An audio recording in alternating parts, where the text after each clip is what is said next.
Are you anxious and depressed? Well, join the club. That was Today's everybody. episode, Shut up. yeah, suck it up. Well, you're in luck because today's episode we're going to be talking about anxiety and depression. This is the Existential Stoic podcast. I'm Randy. That's Danny. What's up, Danny? The Brady.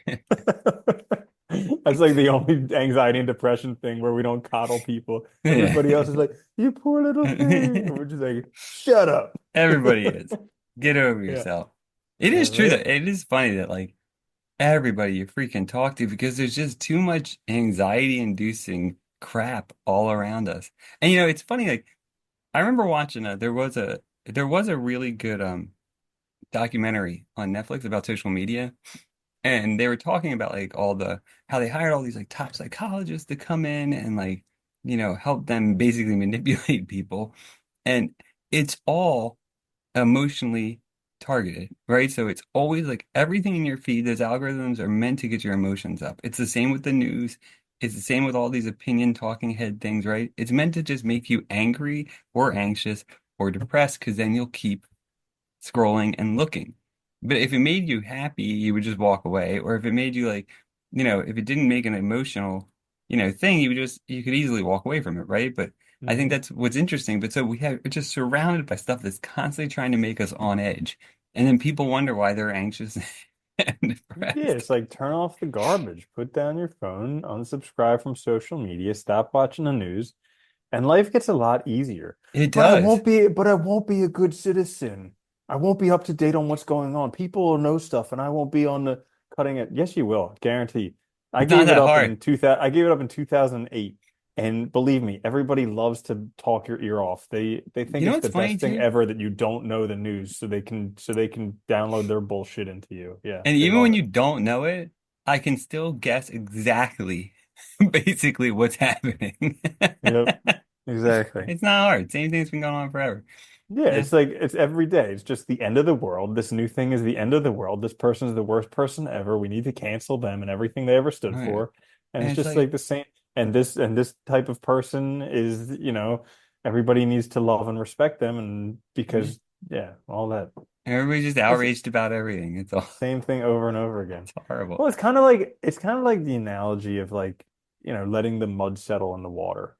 How like, we can have peace if we just let the mud settle. But the thing is, we've got it in a blender going on high speed nonstop. Dude, And yeah, well, and it's like everywhere you go. What's funny is like even if you don't watch the news, even if you don't use social media, like you go into a bar, the airport, and it's on the TV, super dude, I loud, hate like, that oh stuff in God, the I know. airport, how they have TVs all over the place with And the news everyone's on. It's like I news, could care less. Yeah. 24 news, like hour Yep. cycle. It's just Yeah. worst thing we ever did was that and like social media probably, but Well, I mean, there's also plastics in the well, ocean that and too. All those all other the horrible all the things. batteries. That's You know, true. Like the 6,000 chemicals we created that aren't there's a natural, they're few in the things world. we've There's made a other, couple they're mistakes. also bad. One or two. One or two. But Yeah, it is it funny. wasn't intentional. No, Uh, actually, so it probably interesting. was, but yeah. Anyway, Yeah, well, interesting thing about anxiety and depression. So, like, there's actually really, really good ways to address them. Like, I oh I, I actually found this because I've been reading a whole bunch on the topic, yeah. and Before you say there's that, actually like really good scientifically backed studies on effective treatments that are yeah. Well, that's non-drug related treatments that actually work way better than the drugs. that's what And cracks me up it is I seems was like nobody knows about them. we were had a, there was a so we were watching a movie last night and a commercial came on. It was for a drug, and it cracked me up because it was a drug that you take in conjunction with your depression medicine if your depression medicine isn't working good enough.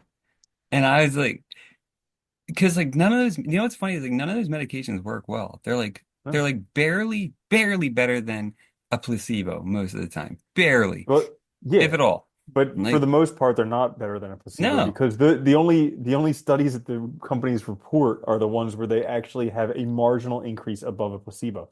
But for the most part, they're not fixing And it, they're they're not curing it, anything like that. well, the crazy But part is they're people don't realize too the line for what counts as like they pass the threshold of like this is successful medication is so freaking low. It's like it yep. just has to be better than the alternative if there is one or a placebo. which is like, not to mention that antidepressants give you like a 3 to 5 times higher chance of suicide, which is exactly not the type of drug you would want to put somebody on if they're I depressed. know. But It's like it well, doesn't make sense. It's like you're not feeling good, you're depressed, you're having thoughts about suicide. Okay, we're number gonna one put you on side a effect of drug that's this, gonna increase your chance of suicide 3 to 5 times. number one side effect. But you know what kills me though And too? it's marginal. It may not be better than a placebo. Like we could give you a sugar pill and you could do just as well.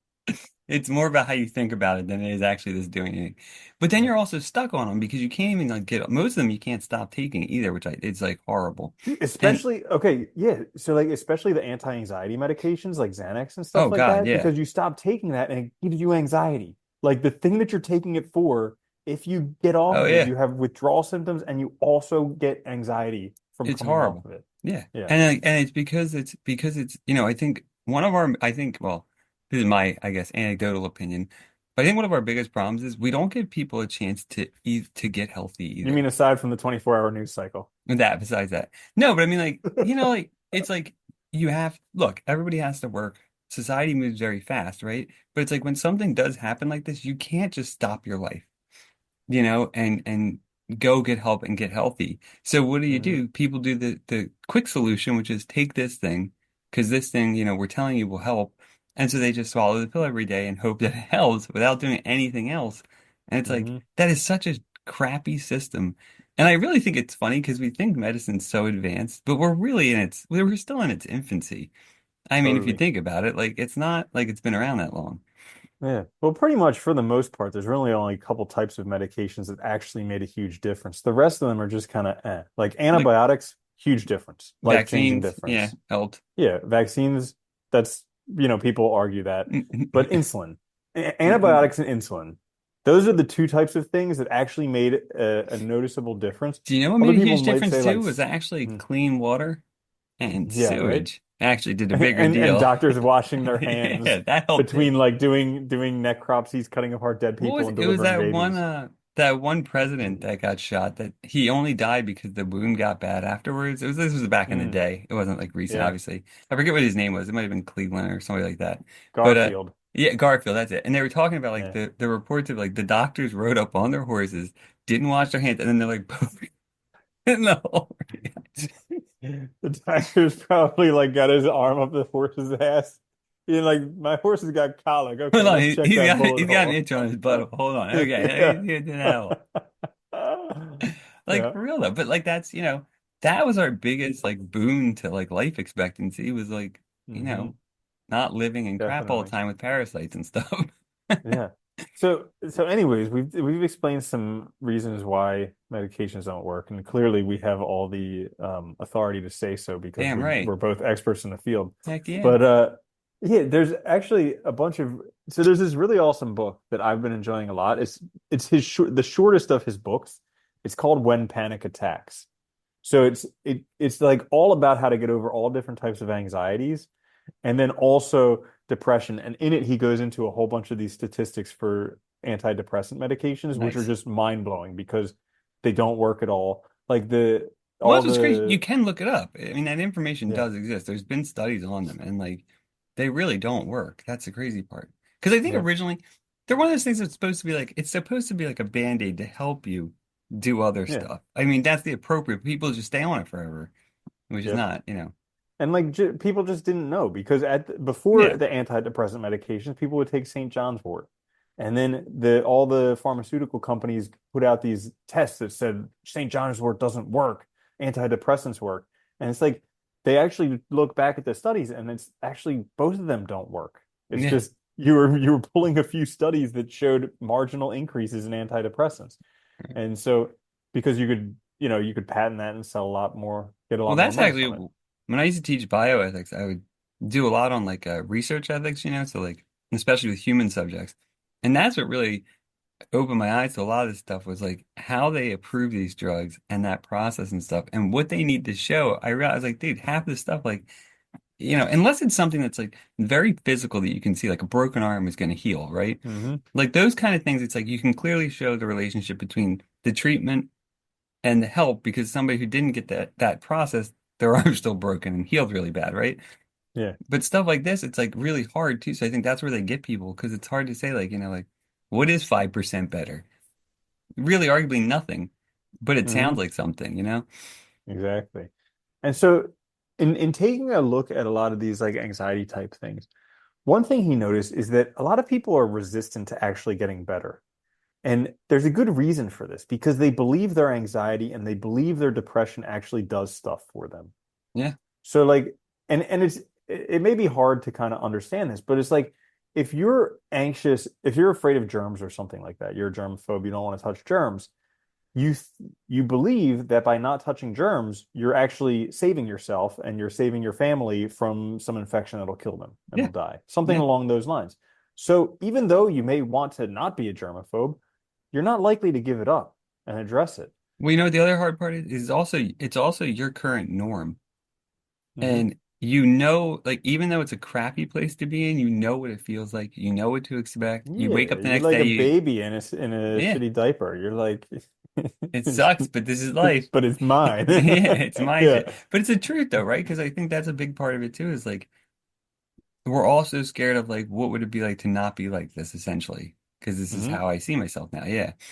And Yeah. it's very So strange. so it's really cool in that in the book he talks about dealing with the resistance that we have, and then recognizing the distortions in our thinking because in there are some distorted thoughts, Oh, and there's then definitely some. Yeah. yeah, and then the best thing for it is exposure therapy, getting doing the thing that you're most afraid of.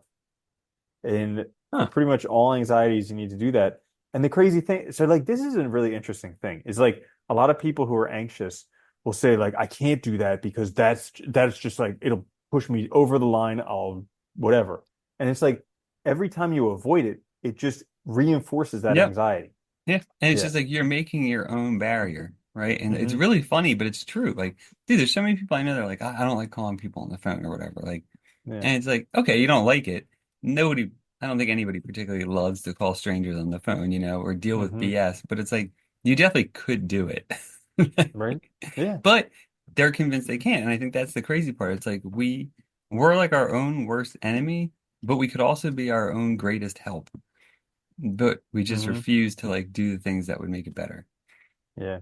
And he's also got a whole bunch of great suggestions in that book and also Feeling Good and Feeling Great about dealing with depression because it is he calls it the world's oldest con, Yeah. where basically we believe these distorted thoughts. And it's so easy to believe them because like I know you and I talk about this all the time, how I did like for a long time too. Yeah.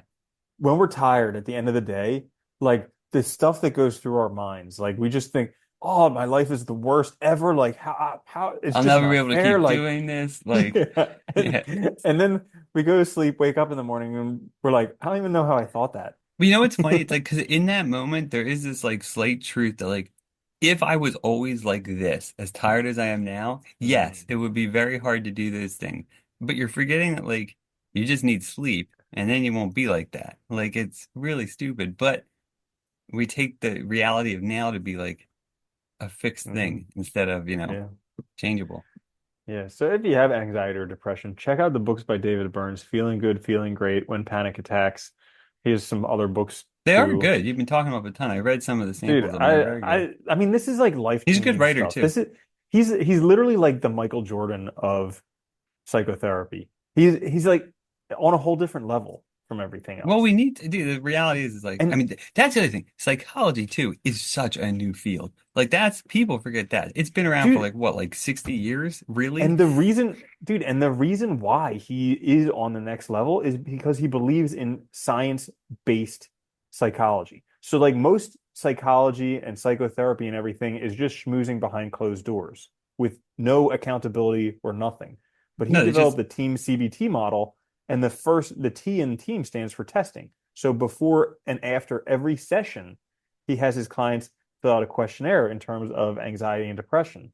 yeah, because most And psychiatrists they just sit and talk to you indefinitely for yep. however many years you want, and there's no Yeah, bar for you getting because better. they're actually incentivized not to help you Yeah, because if they fix your problem, you're no longer a client. They're not making money from you. So they're yeah. incentivized to just milk it forever.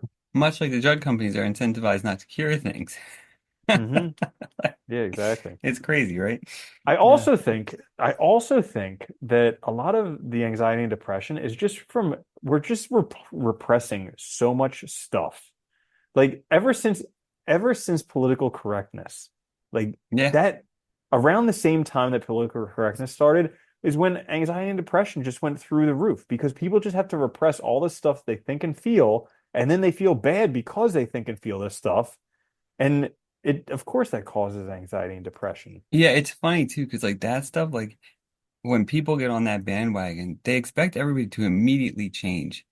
And it's like, look, I'm sure lots of people will change, but you gotta also give them time to like adjust to social changes, and like, but they Hmm. just demand it's immediate. And I think, yeah, that's probably true. There's so Yeah. many factors, I think, and I think it's tough because things do move fast. We don't give ourselves time to even work through anything. And that's a huge part too. Like just realizing, like, look, I might be anxious and depressed. It might take time to get over, but it's definitely doable. I just need to do some stuff to get over it. And I think, Hmm. yeah, So, like we were saying in the beginning, suck it up. yeah. And don't feel bad. We went through it. We've both been through this so many times. It's like, And yeah, it's a recurring it thing. It's is. like it's something that'll just be. Here's another thing. It's like, we always want to get over these negative things. What about like how about They're the part of life. mindset? Exactly. How Yeah. about the mindset, you know what? I'm probably just going to suffer with this for the rest of my life, but that's okay. I've been I can thinking do this. I've been thinking a lot about what like Aristotle and like the virtue ethics they say about like happiness because like it was flourishing and their idea of like the point of being virtuous is that you'd be better equipped to deal with the bad things in life because you can't stop. Look, people are going to die. There's going to be accidents. Things are going to happen. And for them, a good life was a life where you were more stable, so you could handle those ups and downs healthily, and then therefore you have a overall happier, better life, right? But it doesn't mean that Hmm. you're always happy. That's stupid. Nobody's going to be in that state forever, right? There's always going to be bad things that happen and stuff that happens. So I always like that idea because it's like, yeah, we're not aiming at like some fixed state. And I think that's another lie we tell ourselves that gets in the way of all these feelings too and makes it worse because it's like, I'm depressed. I should be this all the time. Hmm. And it's like, well, no. Yeah. Yeah, it's kind of just like accepting that this is probably it's self-acceptance. Yeah. Accepting that this is probably going to be a piece of you. Like you're probably going to be on the side of You're an depressed. And it's Eeyore. just like, hey, exactly. Yeah, I know. And that's just the way it is. But it's like that I don't know where it was, but I heard that there's like a whole bunch of different Buddhas, There's like the Buddha that everybody thinks of, but there's also like the grumpy Buddha and the angry Buddha and the happy Buddha and the horny Buddha, who knows? But there's all these different Buddhas, and that's just their nature. Well, it's all, right? Human beings we're the whole thing. You're not Yeah. ever one thing. And I think we try so hard to hide parts of ourselves, to deny parts of our Hmm. nature, instead of just accepting it and living with it. And I think that's, yeah, a huge, huge problem and cause of it. Yeah. The other big cause for depression, at least for me, was I mean, like there was I was it was basically like an unconscious psychological conflict where Yeah. basically there was something that I needed to do in my life that I was not willing to see. And it caused me to become very, very depressed. And then as soon as I realized that and fixed that thing, the depression lifted immediately. Yeah. And Literally in one day, like in less than a day, in like 5 minutes. Once I took care of that thing that was just causing me psychological conflict unconsciously, as soon as I took care of that, it was gone. in one of the books I read a while ago on Buddhism, they talked about meditation and they were talking about the point of it. And the way they described it was like you were untying the psychic knots. And I Hmm. like that idea because it's like that, right? It's like all this crap that we carry around with us that like we don't necessarily, they're not like conscious thoughts at the level like where we're aware of them, but they're causing all kinds of things to happen in us, like Hmm. depression, anxiety, and stuff. And through meditation, like we can untie those knots slowly and get to that place where we're accepting ourselves. I always thought that was a cool way to look at it too. Yep. Mm. So if you want to get started meditating, you can buy our course, 3 easy payments, 99.99. We'll Learn put how our to Black meditate in Friday link down in the 7 days. comments. Yeah, I'm kidding. I'm kidding. You can't learn to meditate. He'll never figure it out. You'll never get it. Man, this is like top, no, top 10 motivational episodes ever. You suck. You suck. We suck. Everybody sucks. Moving on. Yes. Yeah. Yeah, whatever. In the end, we're all gonna die. It's all Doesn't really constructs, matter. man. Just Hmm. change your If thinking. yeah, if we're not just all these freaking programming stuff.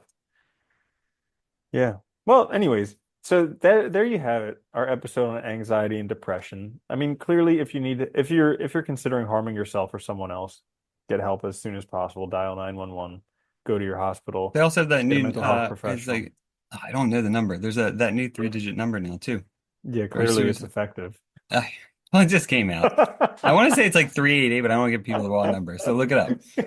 They're gonna be dialing like 411, like, hello, this is information. I'm critically depressed. Help me. The time of the day is like Yeah. All right. Well, that's well, all for this episode. Thank you so much for listening. If you enjoyed this, there must be something wrong with you. But we have a bunch of other episodes, and you can find them wherever you find stuff. So thanks for yeah. listening. We'll catch you later. Until next time, I'm Randy. That's Danny. I'll see you later, Danny. Later, Randy.